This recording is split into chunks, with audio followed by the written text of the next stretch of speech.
All right, welcome back to another tutorial in Maya. Today, let's take a look at how to constrain a background to a camera. And you might be wondering, why would I want to do this?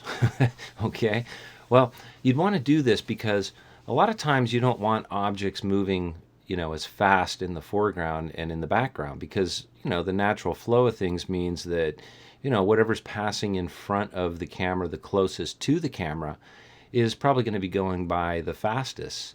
And so in this simulation, what I've done is set up the classic car cruising through the desert on a moonlit sky night, and this is basically what we're dealing with here. But real simple, no texturing, no nothing. Basically, just assigned a couple of textures, and I have some objects passing by the car, some signs in the background, maybe a building or something. But you'll notice if you look at the scene carefully that the background is moving back here. The very far background is moving a little bit less than the midground here, and and the car is pretty much static. And when we attach or constrain a background to a camera, if I were to add camera shake to this scene overall, really what would be shaking is the backgrounds and stuff, because that's the camera would shake, and yeah, it might shake the car a little bit, but we don't want this background really shaky when we have a shaky cam up here. So that's something to consider. You may want to think about doing a composite where this is just, since we're looking through the window here, this is just a static frame. You only have to render it out once, and then just hide the car here, and then output your scene accordingly for the composite.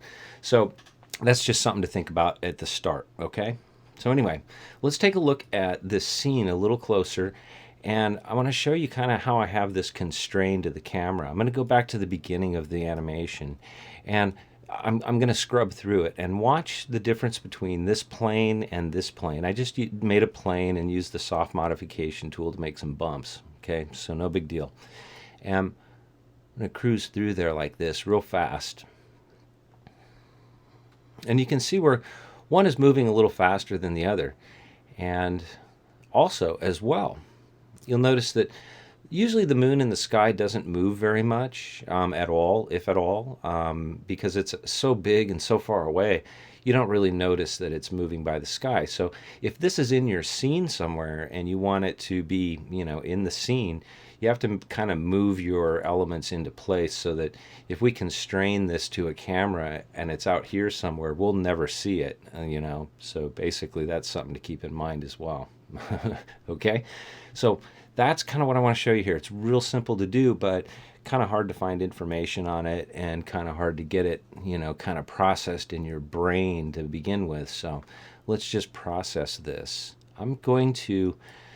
Since I'm set up with my camera number 1 right here in the car, I'm going to just go back to my perspective cam so I can kind of dolly around the scene here and see what's going on. There's the car. And I think I have my cameras turned off, so I'm going to turn my cameras on so I can see where I've got cameras. And in this case, in my outliner over here, I'm going to find my car, or at least find my camera. I think it's in here somewhere. There it is. I have it parented to this car. Okay, so I have all these cameras that I've parented to the car itself. So I'm just going to choose my camera number 1, and there it is. And that's what we're actually looking through. And if I go ahead and start the animation, let's zoom out a little here. You can see where the background is constrained to the car. Well, it's constrained to this camera, so it's actually being, it's locked into the camera. It's moving with that camera. So that's just something I want to show you, that the background is going to move once you do this. If I come out here to the very outer portion, you can take a look and sort of see how far out I can get there. Okay, so you see I have this background parented to the camera, and in this case this one's moving a little funny, maybe. I don't know, this one might be moving funny. Sometimes you want to be careful about what you do as a group here when you group these things and then attach them to a camera. So essentially I may want to leave this one unanimated, and there we just lost our, let's zoom in here a little bit more. We just lost our picture. So yeah, you want to be careful about what you're going to parent to the camera. And that's kind of what it looks like from the outer portion of the scene. Nothing special in here going on. I have one point light, and I also have a point light that is just affecting the moon. This is the moon's light right up here. So if I click on there and I'll go to there, I basically chose this light, and by using the light linker, which you really want to get used to using your light linker, and it's right here under light linking, and in this case I went light centric, and I think this is my sphere number 3. So if I choose this point light, which technically is my point light 2, if I choose my point light 1, yeah, it's point light 2, that right there is only affecting the plane, and well, it's in the sky dome group here. So I want to leave my let's see, what is that? That is, let's get to my outliner here for a second, and let's see what I've chosen here. That should be a sphere, which is my sphere 1. And if I look in my light linker over here, notice that my point light 2 is basically illuminating these other things, which I might not want. Might want to take those off and just have it illuminate sphere 1. But if I go ahead and click these other ones, like 10, 11, 12, 13, whatever, it's going to affect whatever I choose here. So if that's highlighted there and you got these highlighted here, that is obviously affecting things. So anyway, just be aware of that. All right. And on the outside here, I have just a simple ramp shader, a surface shader that I attached a ramp to. And here's what that node looks like. I've got my surface shader there. If I graph that, I'm going to just go ahead and graph input, output. Here are the various elements. Here's my ramp right there. And if I come over into my tabs, should be able to see my ramp. That's kind of how I have it set. No big deal there. But what's interesting about this is the surface shader. If I choose this right here, and I'm in my surface shader 1 node, and I take a look at the transparency, out transparency, you'll notice, there you go. Now if I do something like that, I'm going to go into high quality rendering here for a second to see if I can, yeah, there it is. It won't show up if you're on low quality rendering. It'll look like that. I'm on high quality, so now I can kind of see it. But that's what's going to happen, is you're going to have now transparent values here. So if you want to composite stars in the background in the sky back here and stuff, and you want to output all of this stuff, then the best thing to do is to be careful about your out transparency and make sure that you have that set all the way up. If you have it set down like that, you're basically reading pure black, and when you're in your scene, this is going to look good in your scene down here. But remember, you're not going to have any transparency values when you output this. So that's just something to be aware of, okay? So there it is. Okay, let's set this up from scratch real quick. And as always, go see Lester Banks, all right? I don't have a graphic prepared for him this week, but hey, a shout out to Lester Banks. He's good for your brain, so go check out his website, lesterbanks.com, okay? I'm going to go ahead and I'm not going to save that.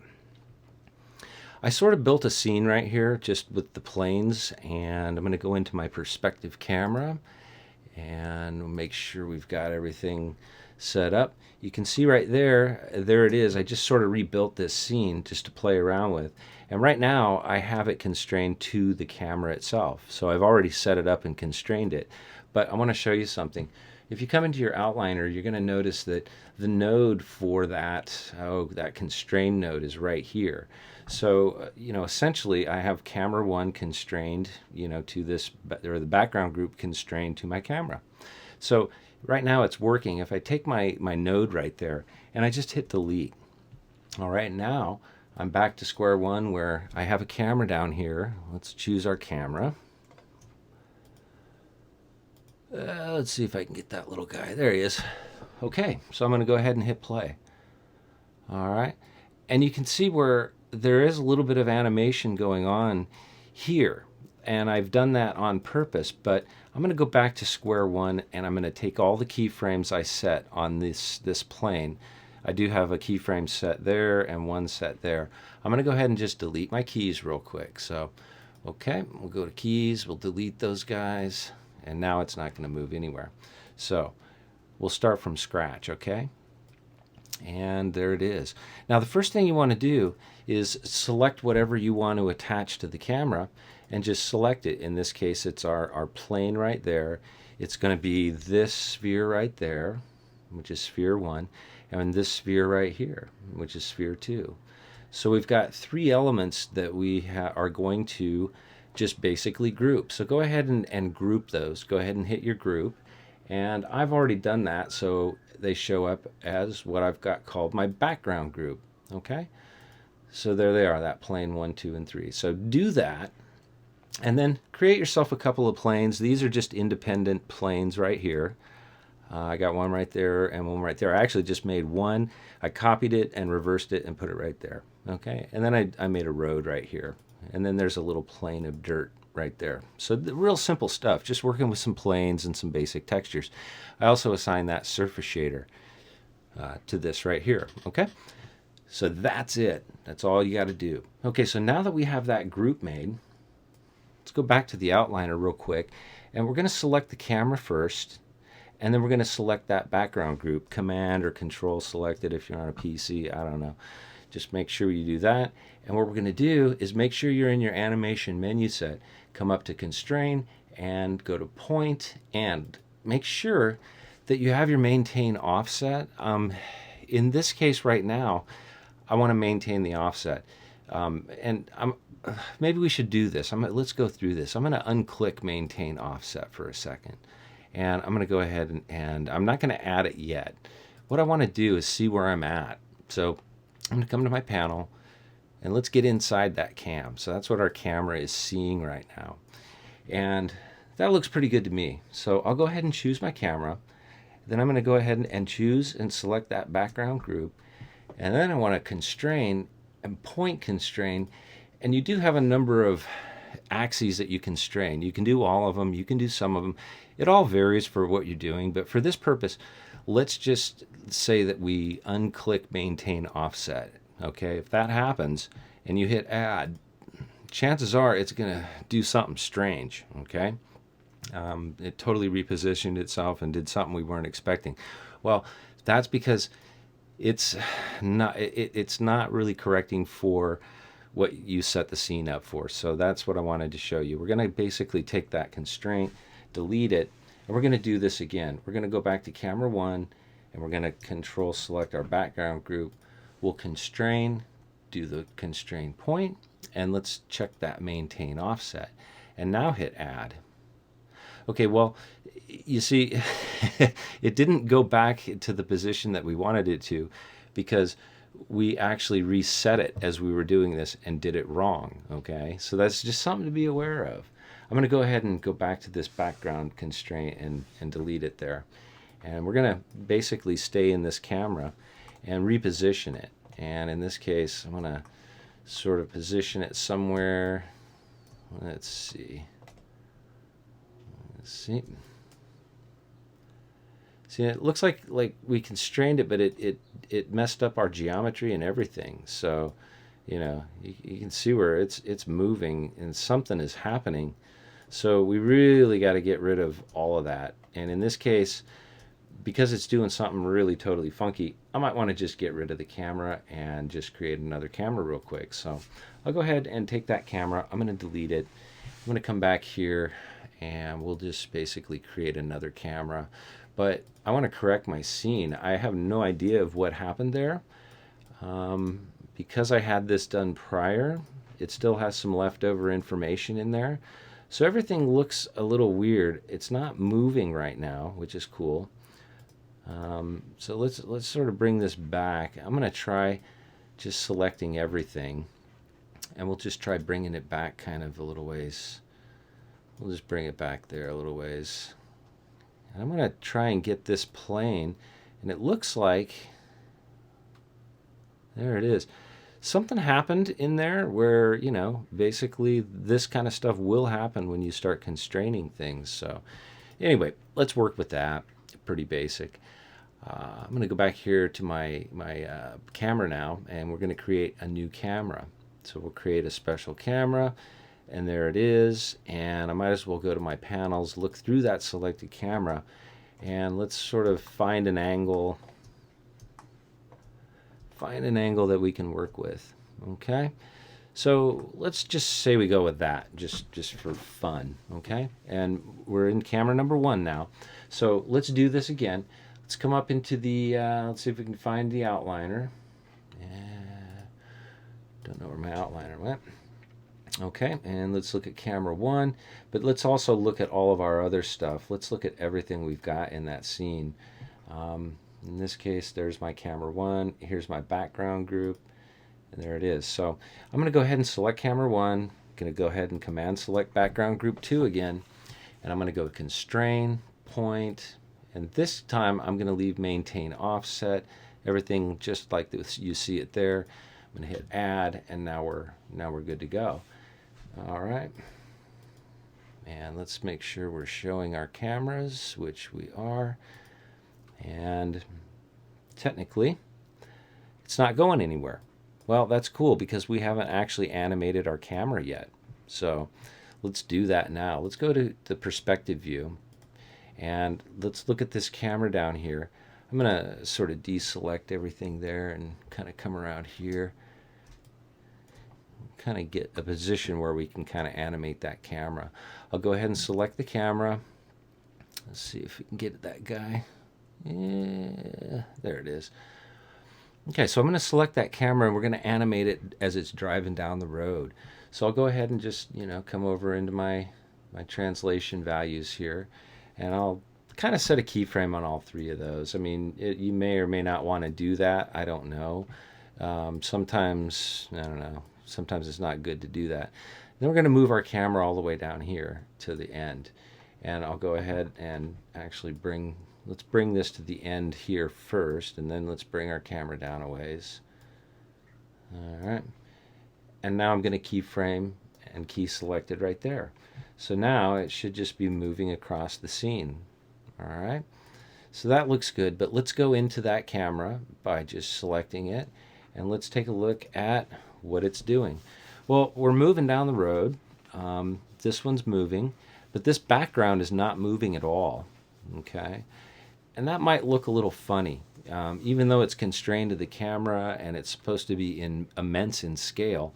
It's really not. So here's what I'm going to do. I'm going to pause that there, go back to the very beginning, and I think I'll just select that plane, and we're going to move that plane. I'll go ahead and go back into my perspective view here, because we're going to be moving this plane and we don't want to be inside of this camera as we're manipulating stuff, because we're not going to use this perspective camera at all really after we get done positioning stuff. So I'll go ahead and go back to the very beginning frame there.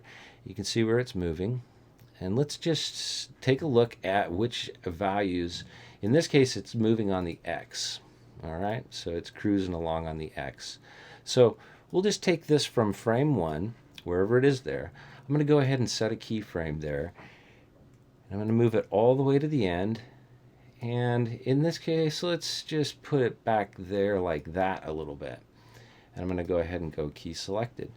Now when I go into that camera, we'll go back into that camera and take a view. Go back to the beginning of the animation.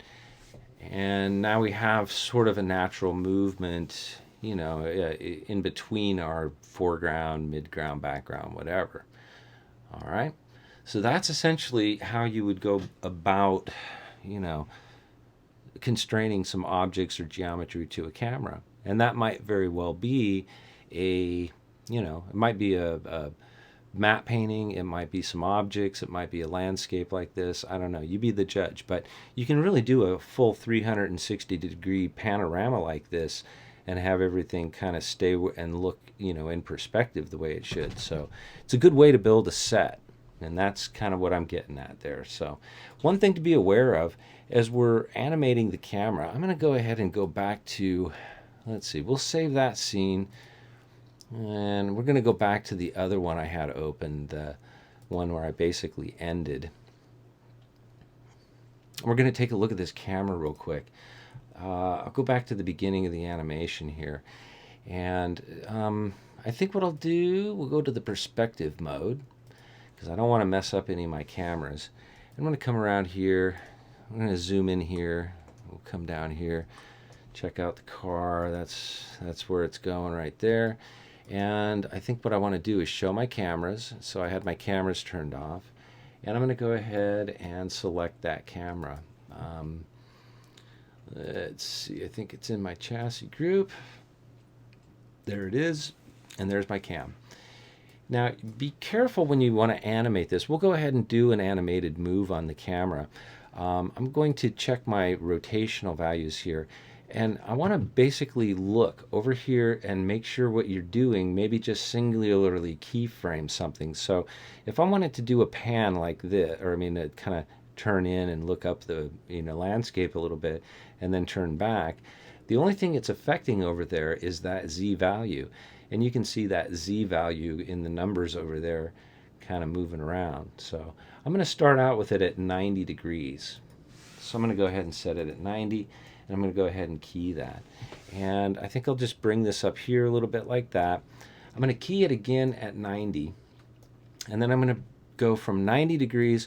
I'm going to bring this up here a little bit. And I'll tell you what. We'll come over here and see where the car is. And we'll keyframe this camera. So in between this keyframe and this keyframe, we're going to have the camera kind of maneuver like this on that X value. Let's just bring it up like that. And I'm going to key select it. And I'm going to bring it up a little bit to here. And as it gets up to there, I'm going to bring this back to 90 degrees. So I'm just going to go here, go to 90, click that, and then set a keyframe there. Okay? So now let's see what happens in this scene if I go back into that camera by choosing my camera number 1. I'm going to turn my cameras off because I don't want to see those wireframes. And I'm going to select this car so we can kind of frame the picture a little better. And here we go. So as we roll along here, you're going to start to see, okay, quick shift. We're going to look forward a little bit here. All right. Now you're going to look around there. And there it goes. Okay, so we keyframed to move into there, and made it a little more dynamic. So that's something to be aware of. Also, be aware that the moon doesn't really move that much through the sky, but I always like to put a little bit of motion in there because it sort of just helps. It helps it kind of look a little more real. So anyway, that is pretty much it for this one. If you can think of anything else. Oh, here's one other thing. We just did a camera move on here.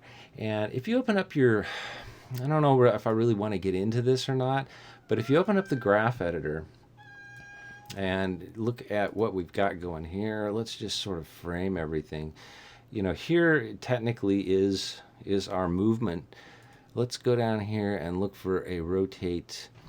Our Z movement right here. That was our keyframed move that we did on the camera. So let's bring that here and switch it up from, let's choose our line here and go to our tangents and maybe do something like fool around with them. You can go to a spline. That might smooth it out a little bit more when it first starts to go into its motion, to its turn. So right there, go in here, gives it a little smoother in,